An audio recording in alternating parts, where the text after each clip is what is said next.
Hello, welcome back to the YouTube channel. Today I am going out for my Sunday long run, but I thought that I would bring you along and talk about 8 things that I've learned training for 8 marathons, and we're going to talk about it while I'm going for this run. We are out for a Sunday long run, not going to be that long, about 10K. Okay, first tip while we've got Tower Bridge in the background is to not put too much pressure on yourself, because no matter what, anything can happen on race day.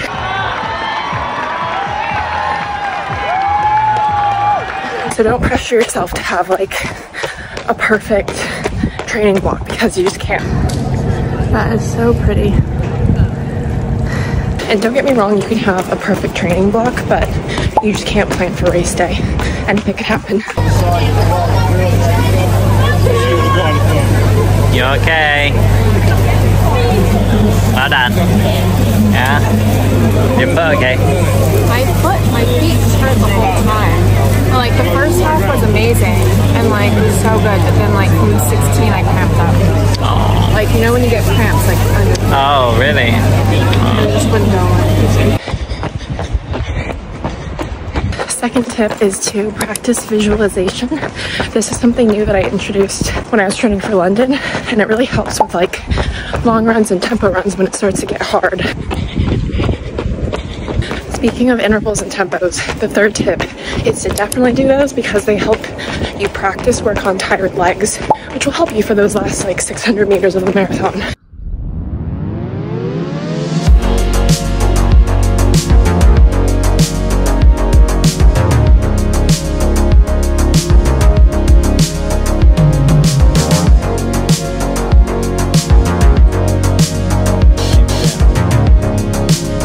The fourth tip is to not only practice your gels, practice your fuel, practice your pre-run fuel, post-run fuel, all of it. You don't want to end up like me at Chicago Marathon. Okay, we're just crossing over Waterloo Bridge, but my fifth tip is not to neglect sleep and recovery. Anything that helps aid recovery and help your body recover is more important than you know, so don't neglect it. You need 7 to 9 hours a night. I feel like one really good note, take it from me, don't train when you're jet lagged.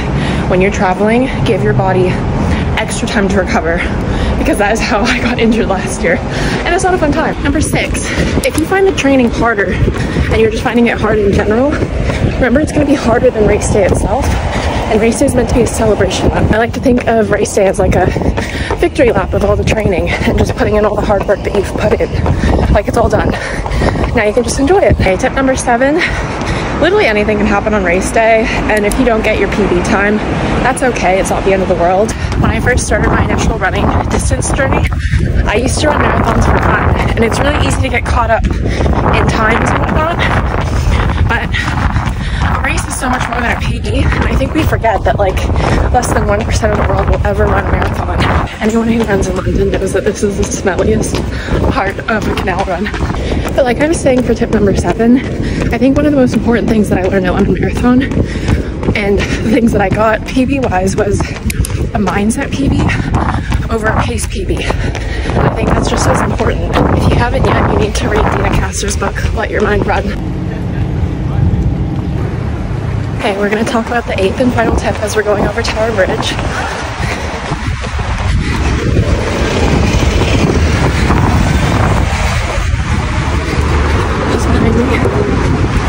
Yeah, but I think there's something you can always take away from a race. I think it's normal to feel emotional after a race, but take the time to feel those emotions and then take what you can learn to the next race.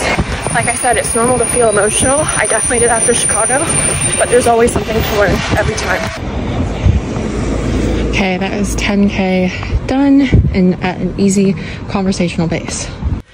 All right, we are obviously back home and finished the 10K, finished all 8 tips. So I am obviously a very sweaty mess, so I need to get in the shower here soon. Just wanted to say that I hope that you enjoyed that video, and I hope that you enjoyed coming along with me for a 10K run on a sunny Sunday out here in London. And if you like this video, make sure to give it a thumbs up and comment down below if there are any videos that you would like to see from me here soon. Otherwise, I look forward to seeing you in the next video, and make sure to hit that subscribe button so that you don't miss a video. I come out with a new video every single week, and I just wanted to say at the very very end of this video. Thank you so much to anyone that commented and just engaged with my last video about my situation and just life update. It means the world that people care more than just the running, and that I can share about like the other sort of like life stuff. And so if you shared your visa stories or struggles as an immigrant, I really appreciate it. And I just wanted to say thank you from the bottom of my heart. I'm still at the moment making a decision, but I think I know what I want to do. So I will share that update here soon. Again, I just want to say thank you, and I look forward to seeing you in the next video. And I hope that you stick around on my channel because I'm hoping to upload more frequently this summer. Otherwise, I will see you in the next video. Bye. Okay, I wanted to just add like a little outro and extra bit to this video. I know it has nothing to do with the running, and I hope that you genuinely found those tips helpful. I just want to jump on because I want to firstly say and just echo what I was saying at the end of that clip and the video. Like, firstly, thank you so much to everyone who left comments about the visa and shared your own visa stories. I feel like that was so helpful, and it means so much that strangers on the internet literally care about my situation and like want to provide their help. And I feel like I owe it to all of you to share that I made a decision, which is very exciting. And I feel like you guys really helped me come to that decision. So I've actually decided to pursue the MBA, which is really exciting. And I feel like, especially in light of like everything with like the commencement speech that Harrison gave from the Chiefs team, I feel like it's more important than ever to, as females, invest in ourselves and future and the career that you want to build. And so for me, that's very important. That's exactly why I'm doing this MBA. And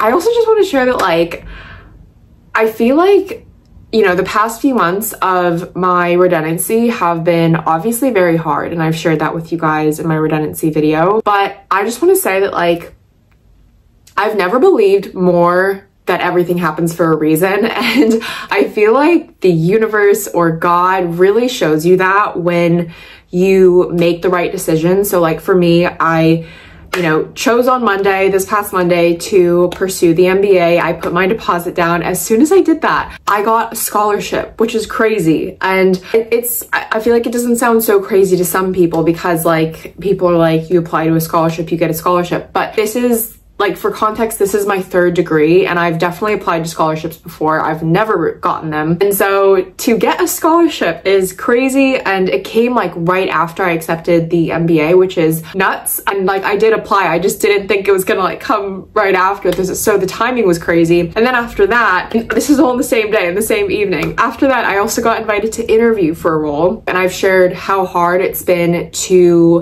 in my job hunting experience in the past couple of months, just here in the UK, applying as an immigrant, and obviously always having to tick that box of I need visa sponsorship, and most employers not wanting to do that, which is not their fault. But I went into this interview, and they are luckily able to offer me a part-time role that would help support myself during university and this MBA, which is amazing. And it's a pretty cool role that I feel very like, I don't know, well-equipped and like experienced for. So I feel really excited, and I feel like it's definitely just like given me the biggest boost of confidence to know that I am doing what I'm meant to do, because like I feel like everything that's come ever since I made that decision, I've just been like, yeah, I'm meant to be here. I'm meant to do this, and this is the right decision, and I just fully am going for it, and I totally believe in myself. And I think also the thing for me was like when I was making that decision and like pro-conning, I was just like, the biggest thing for me was like I tried to imagine like what it would be like if I were to go back to the US and what that journey would look like. And like regardless of wherever I ended up, I truly believed in my heart that I would always in the back of my head be thinking about London, and like what if I had pursued that MBA? What if I just went for it and just, you know, and like missed out on all of the opportunities that could have come from the MBA? And so yeah, that's what we're gonna do, and I'm excited to bring you content around that. Obviously, it'll be a lot of like vlogs and, you know, how I'm balancing my training with both an MBA and part-time job. So it's gonna be exciting, and I really want to like document it because it feels exciting and like a whole new chapter of my life. So I'm excited to bring you along, and I hope that you stick around. So make sure to hit the subscribe button, and I will see you in the next video.